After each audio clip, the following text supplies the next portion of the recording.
Welcome to the Give Back Lab. I'm your host, Daniella DeGrandi. You've entered a space where bold voices, real stories, and unfiltered conversations come to life. Here in the lab, we're breaking bias, shifting thinking, and exploring the power of giving back through truth, vulnerability, and diverse perspectives. We celebrate diversity of thought and everything beautiful that makes us human. This isn't just talk, it's real, it's raw, and it's exactly the kind of space we need. We're unlearning, relearning, and evolving together. Let's dive in. Hi, everyone. Thank you for joining us today at the Give Back Lab podcast. Today, we are honored to welcome Hildos, who is a wonderful artist and a positive body image activist, to our podcast. She's going to share with us her journey, her story of inspiration, and really, hopefully, just inspire everybody the way I have been inspired by her energy and her life, her joy of life. So thank you, Hildos, for joining our podcast. How are you today? I'm good. Thank you. Thank you, Daniela, for inviting me to the Give Back Lab podcast. I'm honored to be here today and share Thank my you. journey. Thank you. I'm so excited to get right into it and learn from you and everything that you've been through. So tell us a little bit about, your journey and your life. What does it mean to be a positive body image activist? What does it mean? How did you become that? What does all of that entail? Yeah, my life has been a journey of healing with my body issues and my body weight. Um, It started at a very young age. I've been through yo-yo diets, taking pills, all of that. And then at a certain age, I was like at the beginning of my 40, I think I was going to be 40. I decided to make a big shift and do things differently. What I call do it differently. Okay. Um, and I actually I was working in communication and HR, and then I resigned and I came to New York to do a painting residency at the School of Visual Arts. And I wanted to take advantage of this time just to grow and learn more about myself. I studied my undergrad is in fine arts and painting, but I left that domain and I worked for years in graphic design, and I really wanted to go back to that. And but I wanted to have a message, something to share, something to inspire. And when you work in marketing and communication, and it's obviously there. You see all these magazines, they bombard you with makeup and diets and all of that. So I wanted to change that. And as I said, I wanted to do the did, and I started with myself inside, and I started drawing, and I drew myself from memory, and I started like all my drawings were like very. I started doing all these images of women with distorted body until it started in 2012, and I called the collection Emancipation 2012.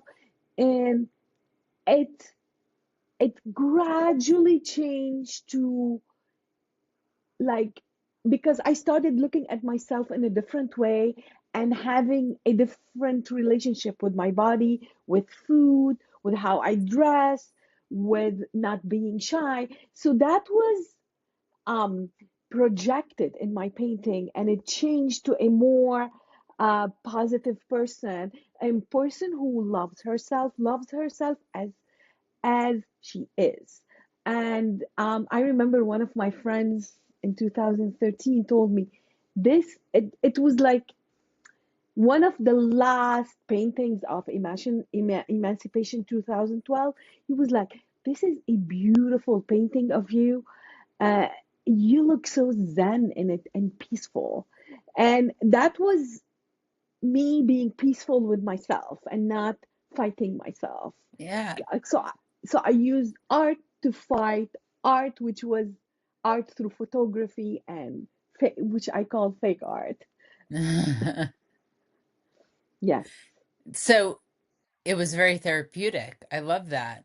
I Yes, love that you yes. found you used an artistic medium, right? That and it was part of your work and part of your life, and how you integrated it and found therapy and self-help. And so many of us, go through life trying to find therapy in others and giving back, and whether we're dealing with therapists or helping other people.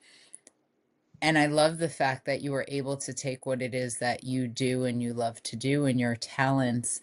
Did you set out for this to be a therapeutic?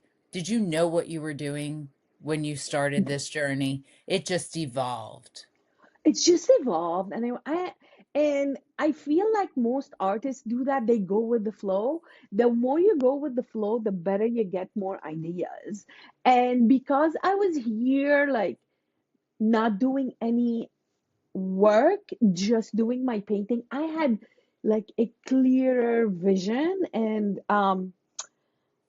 like, when you have your brain is not on email, I need to answer this and I need to do that. It was just a time for painting and just a time for healing. It was both things. And it was also self discovery and growth. It Yeah. was mainly growth. And after all of that, I went back to Beirut. This is where I am from. And I did a TED talk about imperfection and art. And I shared my journey with the audience about how I healed myself through art. And I was really surprised by the reaction of the people, because they were so happy to listen. And they were so, and I like I did not realize how many people are suffering through that, Mhm. through this journey. And it's how it's creating um unrealistic beauty standards.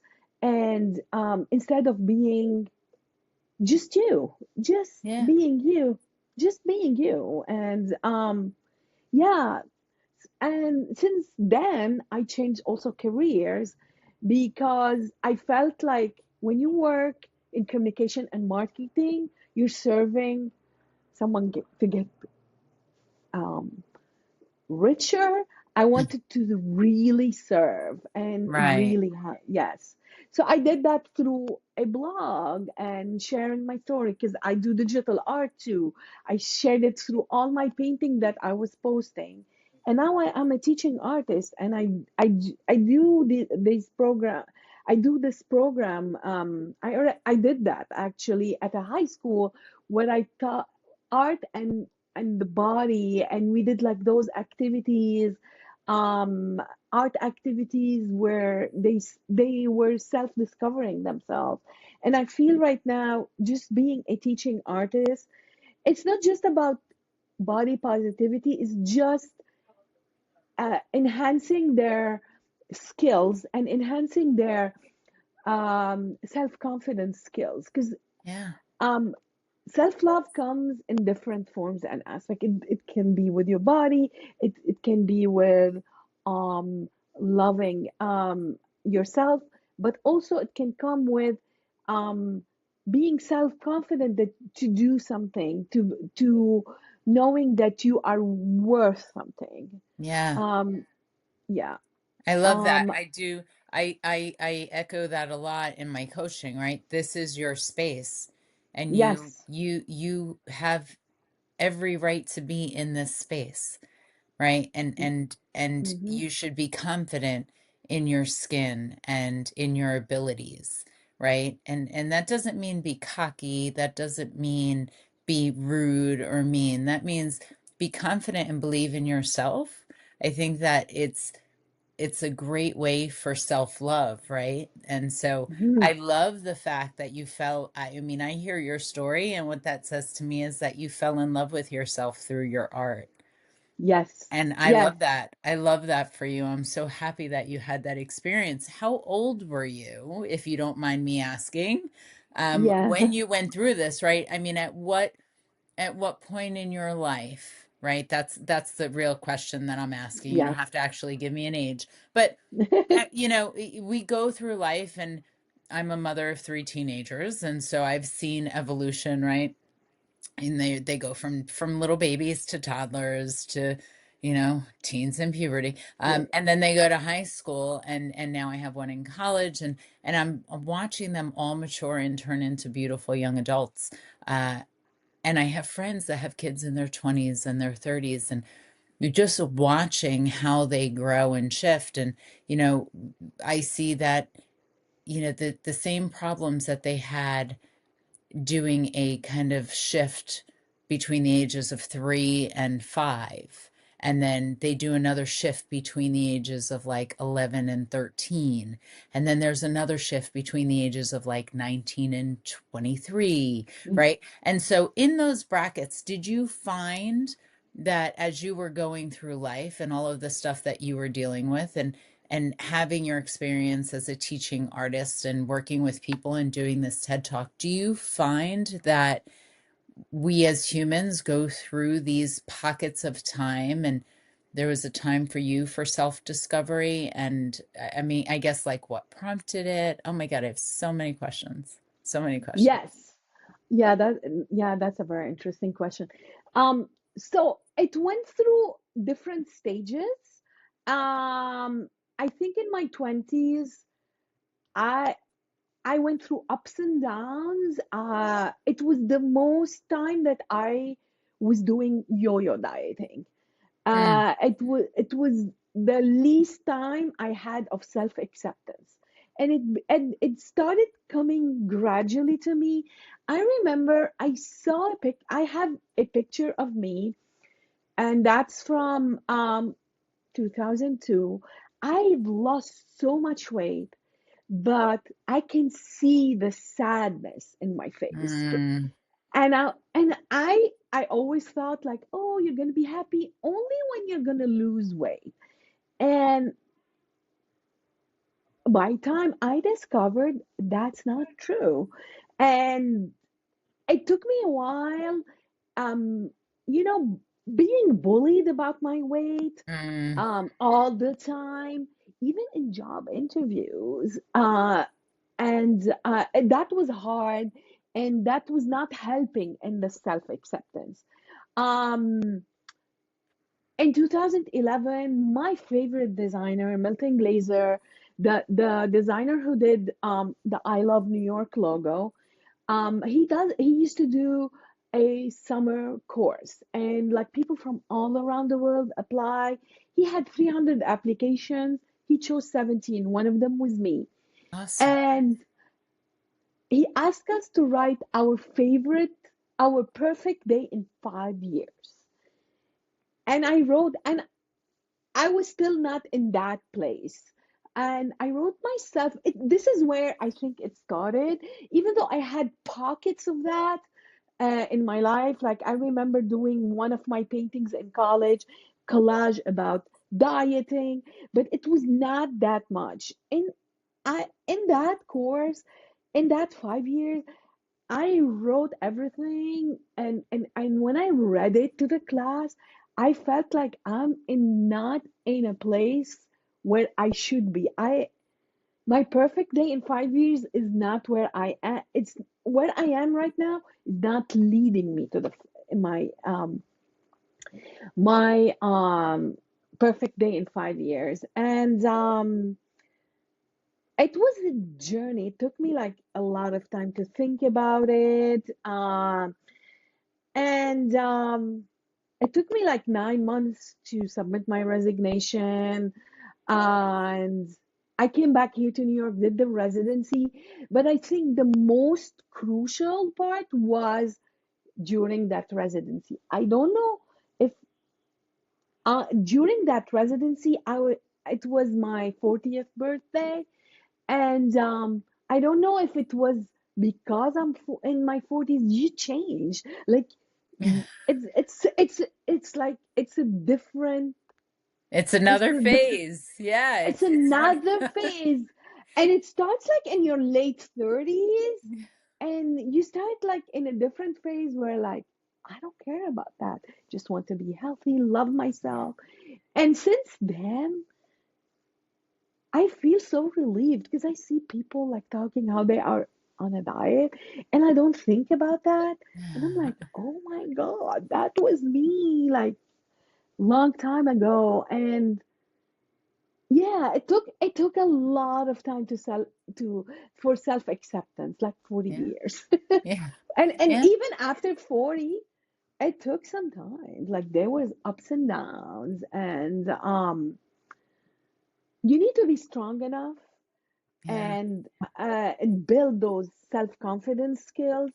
And those self-confidence skills comes from doing things like art, like things that you love, Yeah. and do them and like grow those skills in those fields. This is where you self-discover yourself and you build self-confidence.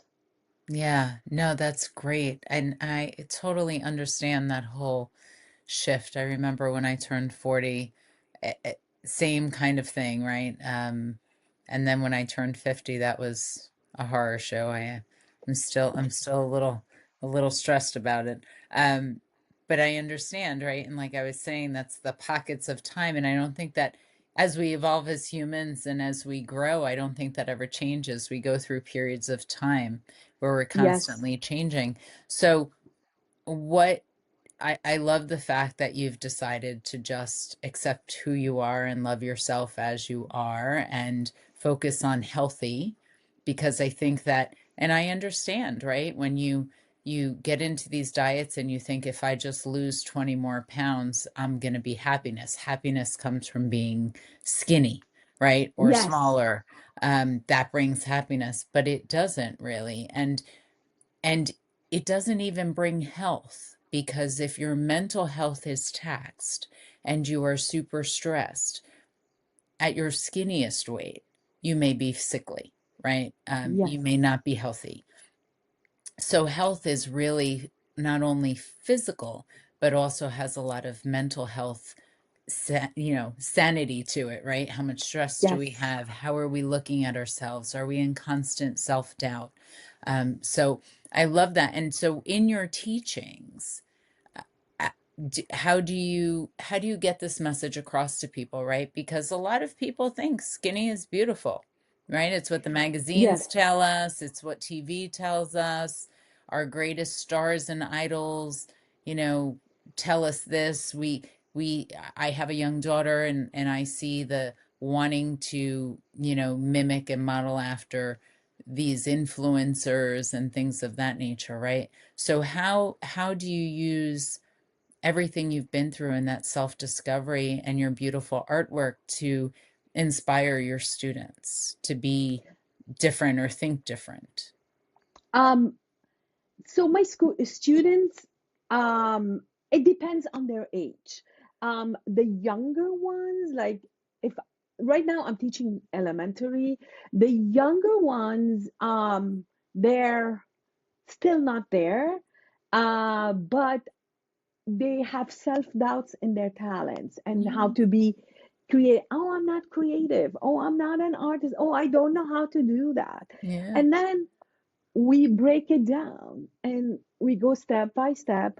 And I think if you build any type of self-confidence, these images will not like if you build them at a young age, at when you grow up, these images will, if you're exposed to those things, you'll have more self-confidence not to fall into the trap.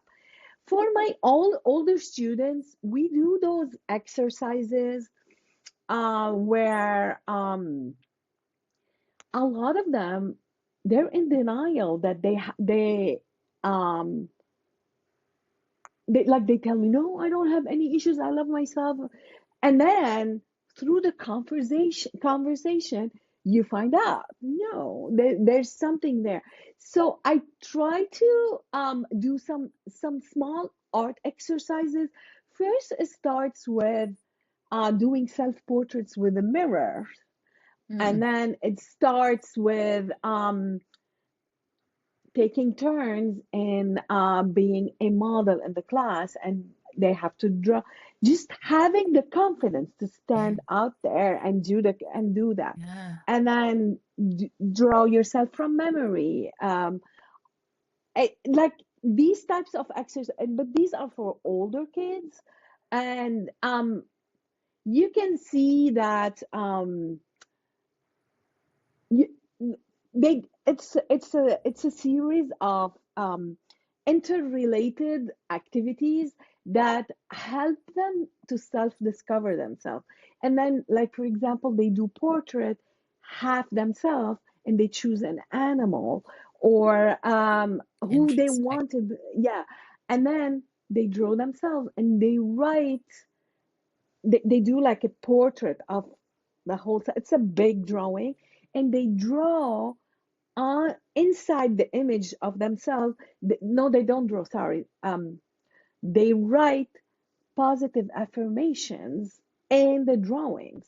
So these are subconscious exercises that help them self-love. Um, Yes. I also taught them show them videos about so that they don't think this is only me. I show them videos about a lot of teenagers who are in the same age range who are going through this, and they relate to that. We learned also how to create social media posts that are positive, that are more that create kindness, that send a positive message and kindness. That you don't have to be always positive and happy, but you have to, kindness is very important. And even like with the young kids, I remember one time in the classroom, one of the kids told the other kid, like, told them, "Oh, you're fat.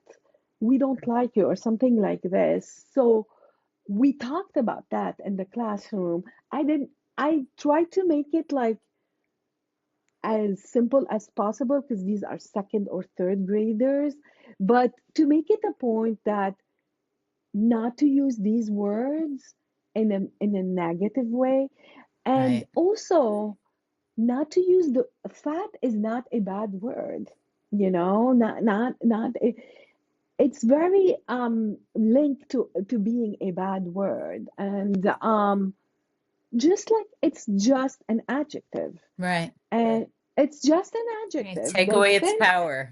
yes, Yes. take away its power, Take away exactly. its power. Absolutely. Yes, I love that. Yeah. yes, yes, yes, Yes. exactly.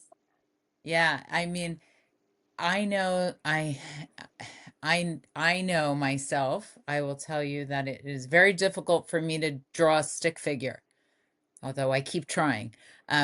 But years ago, before COVID, they used to have these paint nights here by where I live. And you'd go out with your girlfriends and you'd have a sip of wine, and there'd be an artist who, there'd be this intricate painting, and there's no way I can do that. I have boxes of them in the attic because we used to have to do that. We used to go all the time, and it was a great time. And I will tell you that after the first glass of wine, I am an artist magnifique. Um, but I remember it being just so therapeutic, right? And just the confidence that I got, so I could totally relate to you, right? Going in saying all right, I'm going to do it because I'm going to try it. Why not? Right? I have to try. If I don't try, I fail. And just going in and trying and coming out with something. Did it look like the one the artist did? Absolutely not. Was it pretty close? Close enough, right? Close. And it But it doesn't was have to be it exactly the same. yeah, no, and it was amazing. It was, and I totally understand that confidence that you get. Um, but I love the fact that you say, fat's not a bad word. And and it's not. And we need to take away its power, and we need to put positive thoughts out into the ethers, into the world, right? We need to put positive thoughts out there because I Yes. think that if if we keep giving ourselves negative thoughts, that those negative thoughts tend to control us, right? And it's really hard for the positive in us to come to the top because the negative is so heavy, right? It weighs it Yes. down. So I love that you're doing that. And I love that you have exposure to kids in second and third grade, because that's the age where they're really, malleable still, and Yes. turning into, going into those middle school grades, right? They'll be there shortly, that fifth, sixth, seventh grade, where things become a little bit tougher. So it's nice. I love the fact that you have an opportunity to do that. And I love the fact that you're working with older kids, and actually they get, you don't even have to tell them. I love that the exercises that you're putting in place lead them on the journey of self-discovery without them even realizing it, right? So you don't have that Yes. resistance. Thank you for that. I think that's fantastic. I think it's Thank you. great. I love it. I admire that work. So tell us, so you're in New York now. Yes. I've How'd you been in get New here? York. How'd you Okay. come from Beirut to New York? What's your story? I mean, it sounds like you've had a journey. Yes, it was a big journey. So I moved to New York in November 2013. On November 17th, that's my name's day, Okay. Saint Hilda. Uh-huh. And I moved here. It was a big journey of self-discovery and knowing how much strength I have.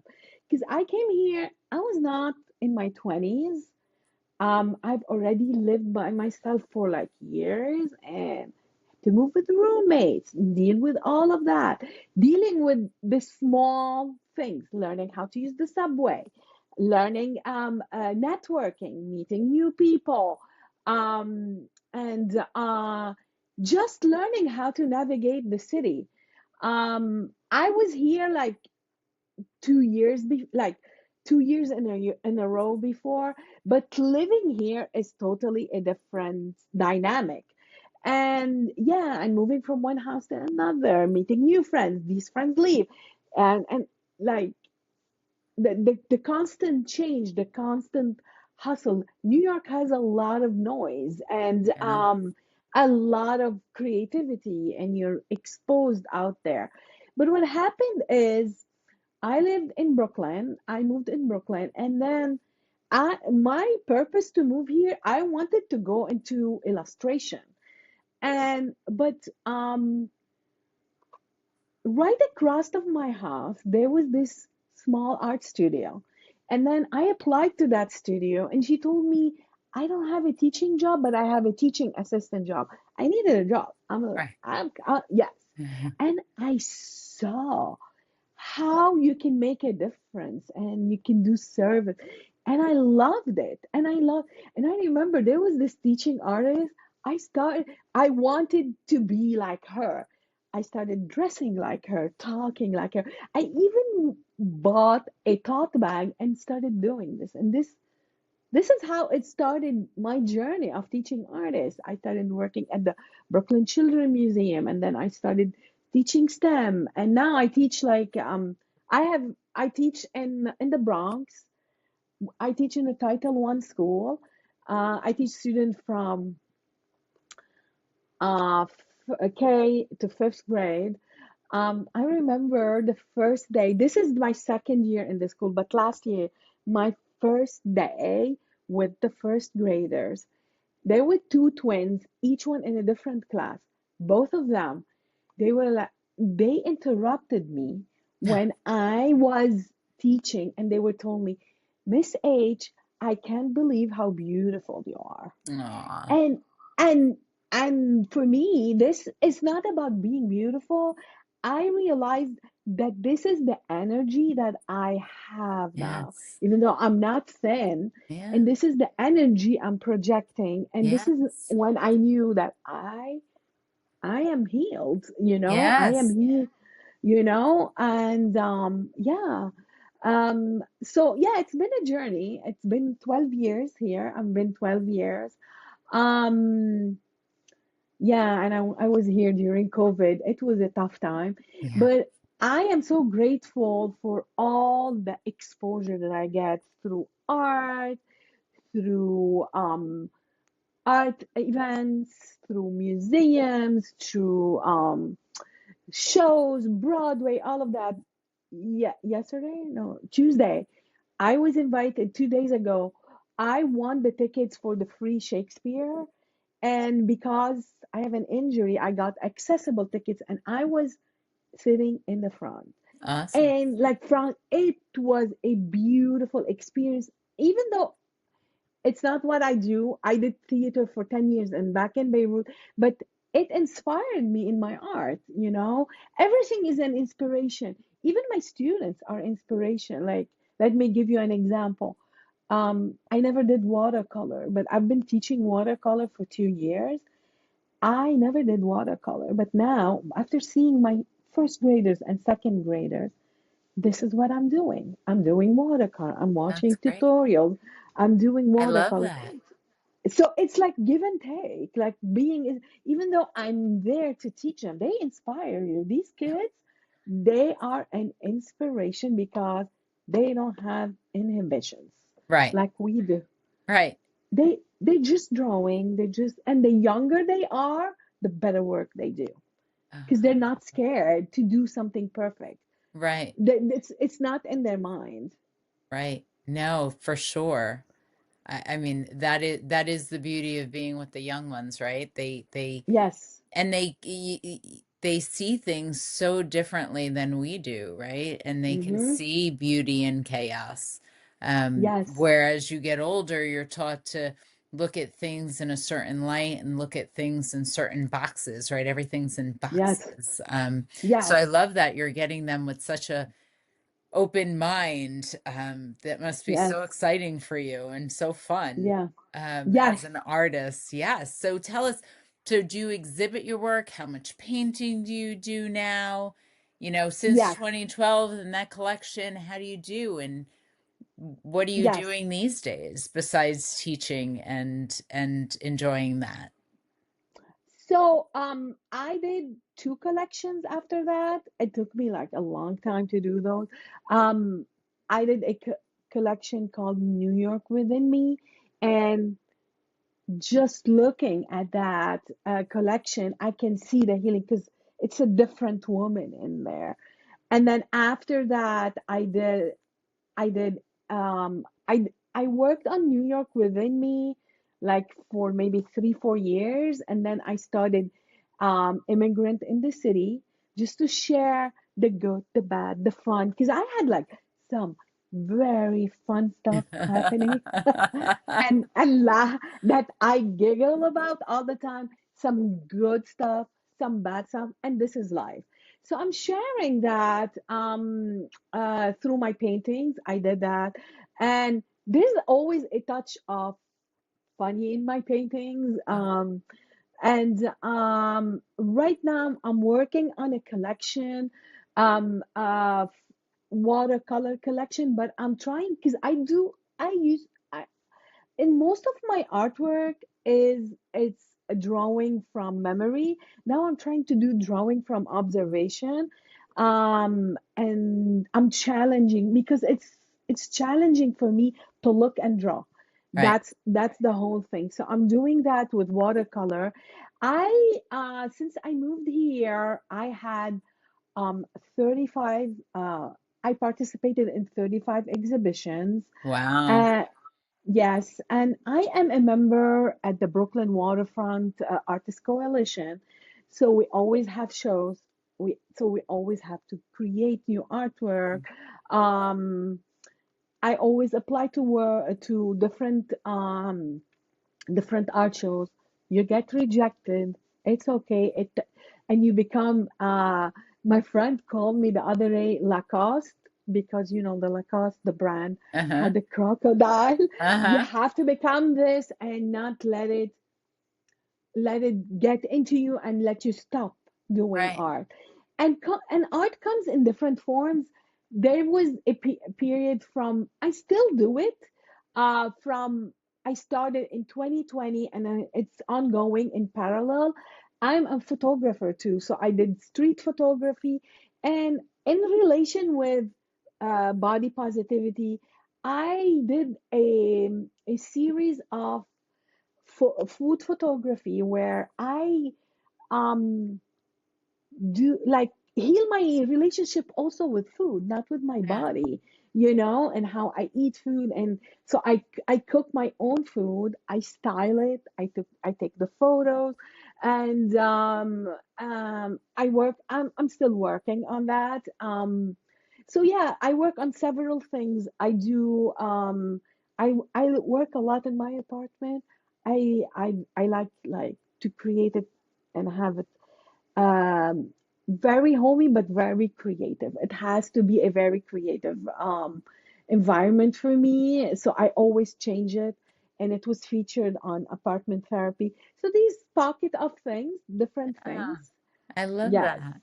Yeah, I That's have an upcoming show um, in September 13 at the Brooklyn Waterfront Artist oh, Collection. awesome. Yes. I'm writing that down. Yes. So what is, if you're going to share with the audience what your biggest takeaway through all of this is, or your biggest aha, right? A gift that you can give everybody, a token of wisdom, what would that be? What would that be for you? It's going to be, well, two things. Something that I said in my TED Talk. I said I That's how I ended my TED Talk. Let us not swallow our feelings. Let us embrace our feelings. And I'm going to tell you exactly what it is. It's let us feed our souls instead of swallowing our feelings. And feeding our souls could be through art, could be through something that we love, Right. and through self-acceptance. Another thing is I I always looked for the goal and I missed out on the journey. Mm, But this is the best part. The journey now, when you ask me about how I moved to New York, I felt so happy. Like it gave me energy and positivity because remembering that journey. And even though somewhere like as I said, some were good, some were fun, some were bad. But just remembering that journey, yes. this is what's important. And a lot of artists, once they reach their goals, they find another goal because they love that journey. Right. Uh, the journey is the best part. Yeah, and no matter how scary or intimidating it is, right?